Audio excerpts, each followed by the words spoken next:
Siberia മേഖലയിലെ പെർമാഫ്രോസ്റ്റിൽ നിന്ന് 48,500 വർഷം പഴക്കമുള്ള പുരാതന സോംബി വൈറസുകളെ ശാസ്ത്രജ്ഞർ കഴിഞ്ഞ വർഷം കണ്ടെത്തുകയും അവയെ പുനരുജ്ജീവിപ്പിക്കുകയും ചെയ്തിരുന്നു. തുടർന്ന് നടത്തിയ പഠനത്തിൽ നിന്നും കൂടുതൽ വെളിപ്പെടുത്തലുകൾ നടത്തുകയാണ് ഇപ്പോൾ ശാസ്ത്രജ്ഞർ.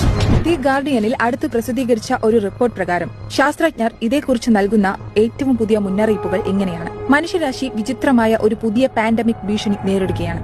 കാരണം ആർട്ടിക് പെർമാഫ്രോസ്റ്റ് ഉരുകിയാൽ അതിനുള്ളിൽ മരവിച്ചു കിടക്കുന്ന പുരാതന വൈറസുകൾ ഭൂമിയിൽ ഒരു വലിയ രോഗബാധ അഴിച്ചുവിടും.